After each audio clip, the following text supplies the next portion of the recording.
दोस्तों, स्वदेशी कंपनियों की अगर बात करें तो महिंद्रा आज हमारे देश की सबसे बड़ी और सबसे पुरानी कंपनियों में शुमार की जाती है। क्योंकि मजबूत व्हीकल्स बनाने के लिए मशहूर इस कंपनी के प्रोडक्ट आज सिर्फ भारत ही नहीं बल्कि पूरी दुनिया में ही इस्तेमाल किए जाते हैं। अब महिंद्रा कितनी सक्सेसफुल और भरोसेमंद कंपनी है, यह बात तो हम सभी जानते हैं। लेकिन क्या आपको पता है कि जिस कंपनी को हम हमेशा से महिंद्रा एंड महिंद्रा के नाम से जानते आए हैं, असल में इस कंपनी का नाम पहले महिंद्रा एंड मोहम्मद हुआ करता था।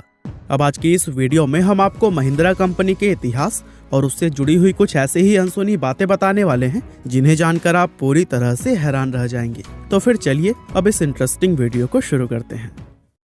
तो दोस्तों, महिंद्रा कंपनी के इस सफर की शुरुआत साल 1892 से हुई थी, क्योंकि इसी साल ही इस कंपनी को स्थापित करने वाले जगदीश चंद्र महिंद्रा जी का पंजाब के लुधियाना शहर में जन्म हुआ था।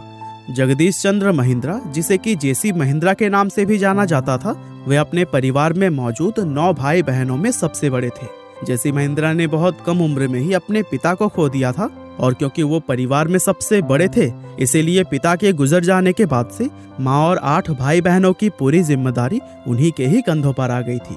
हालांकि उस समय जेसी महिंद्रा की उम्र भले ही कम थी, लेकिन उनका हौसला पर्वतों की तरह बुलंद था और वे हमेशा ही दूर की सोच रखते थे।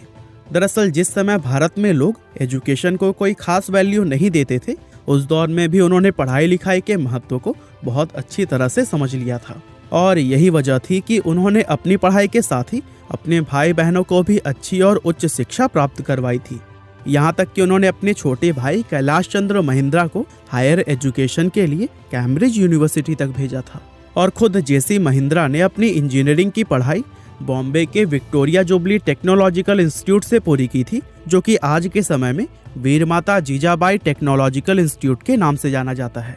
पढ़ाई पूरी होने के बाद से साल 1929 में जेसी महिंद्रा को टाटा स्टील कंपनी के अंदर एक अच्छी जॉब मिल गई थी, जहां उन्होंने साल 1940 तक सीनियर सेल्स मैनेजर के पद पर काम किया था। इसके बाद से दूसरे विश्व युद्ध के दौरान भारत सरकार द्वारा उन्हें भारत का पहला स्टील कंट्रोलर नियुक्त किया गया। वहीं जेसी महिंद्रा के भाई कैलाश चंद्र महिंद्रा यानी कि केसी महिंद्रा की अगर बात करें तो फिर उन्होंने कैम्ब्रिज यूनिवर्सिटी से पढ़ाई पूरी करने के बाद से कुछ साल अमेरिका में ही जॉब की और फिर उसके बाद साल 1942 में उन्हें अमेरिका के अंदर इंडियन परचेजिंग मिशन का हेड नियुक्त किया गया। साथ ही 1945 में जब वह भारत वापस लौटकर आए तो उन्हें भारत सरकार की इंडियन कोल्ड फील्ड कमेटी और ऑटोमोबाइल एंड ट्रैक्टर पैनल का चेयरमैन बना दिया गया। हालांकि इसके बाद भी इन दोनों भाइयों को सरकारी और कई निजी संस्थाओं से भी बहुत बड़े बड़े पद ऑफर किए गए थे, लेकिन इन्होंने फिर किसी भी पद को स्वीकार नहीं किया, क्योंकि तब तक ये दोनों आपस में मिलकर अपना खुद का बिजनेस शुरू करने का मन बना चुके थे।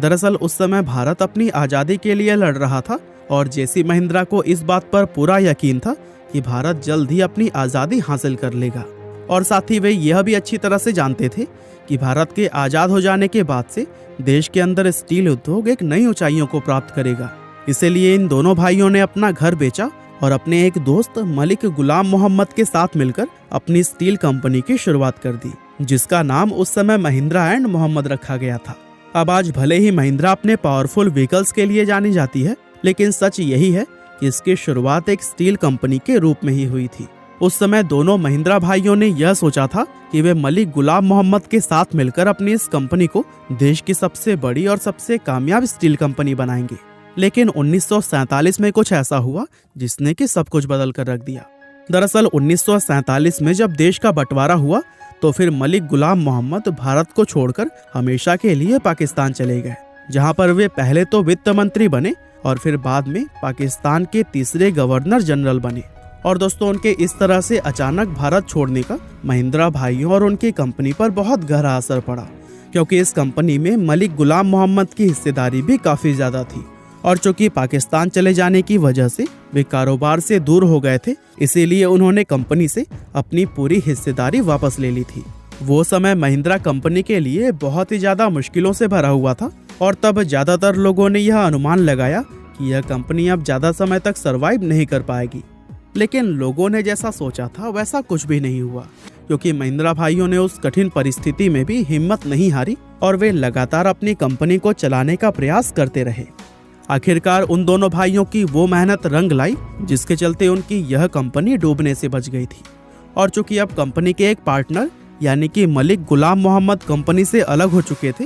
इसीलिए दोनों भाइयों ने कंपनी का नाम बदलने का निर्णय लिया। अब वैसे तो कंपनी का नाम बदलना कोई बहुत ज्यादा बड़ा काम नहीं था, लेकिन इसमें दिक्कत यह थी कि महिंद्रा एंड मोहम्मद नाम के चलते कंपनी की सारी स्टेशनरी M&M नाम से छप चुकी थी और कंपनी की हालत उस समय ऐसी नहीं थी कि वो नई स्टेशनरी पर खर्चा कर सके। इसीलिए दोनों महिंद्रा भाई कंपनी को कोई ऐसा नाम देना चाहते थे जिससे कि उनकी यह स्टेशनरी बेकार न जाए। इसीलिए काफी सोच विचार करने के बाद से कंपनी का नाम महिंद्रा एंड महिंद्रा रखा गया, ताकि इसका शॉर्ट नेम उसी तरह से बरकरार रहे और पुरानी स्टेशनरी भी वेस्ट न जाए। अब यूं तो महिंद्रा कंपनी स्टील इंडस्ट्री के अंदर ठीक ठाक बिजनेस कर रही थी, लेकिन दोनों महिंद्रा भाई अपनी इस कंपनी में कुछ ऐसा करना चाहते थे जो कि उनसे पहले भारत में और किसी भी कंपनी ने न किया हो। और यहीं पर केसी महिंद्रा के विदेश में रहने का अनुभव उनके कंपनी के काम आया। ये अब टॉपिक पर वापस आते हैं और जानते हैं कि केसी महिंद्रा का विदेश में रहने का अनुभव कैसे उनके कंपनी के काम आया। दरअसल केसी महिंद्रा ने अमेरिका में रहते हुए वहां पर जीप को देखा था और जीप का कॉन्सेप्ट उन्हें इतना ज्यादा पसंद आया कि वे इसे भारत में भी लाना चाहते थे। बस फिर क्या था, दोनों भाइयों ने विलेज जीप्स का मैन्युफैक्चरिंग कॉन्ट्रैक्ट जीता और साल 1947 में भारत के अंदर जीप बनाना भी शुरू कर दिया, जिसके चलते कुछ ही समय में महिंद्रा को भारत के जीप निर्माता कंपनी के रूप में जाना जाने लगा। जीप मैन्युफैक्चरिंग में मिली इस कामयाबी के बाद से महिंद्रा ने फिर कभी भी पीछे मुड़कर नहीं देखा। दरअसल जीप बनाने के कुछ समय बाद ही महिंद्रा लाइट कॉमर्शियल व्हीकल और ट्रैक्टर के भी मैन्युफैक्चरिंग करने लगा था और देखते ही देखते सिर्फ कुछ ही सालों के अंदर ये दुनिया की सबसे बड़ी ट्रैक्टर निर्माता कंपनी बन गई। अब आगे चलकर साल 1951 में जगदीश चंद्र महिंद्रा और 1963 में कैलाश चंद्र महिंद्रा का देहांत हुआ, जिसके बाद इस कंपनी की बागडोर महिंद्रा परिवार की अगली पीढ़ी के हाथों में आई। और दोस्तों, इस तरह समय के साथ इस कंपनी की बागडोर भले ही अलग अलग हाथों में जाती रही, लेकिन फिर भी ये कंपनी लगातार आगे बढ़ते हुए प्रोग्रेस करती रही। अब दोस्तों, अगर इस समय की बात करें तो इस समय महिंद्रा एक दो नहीं बल्कि 150 से भी ज्यादा कंपनियों का एक विशाल ग्रुप बन चुकी है,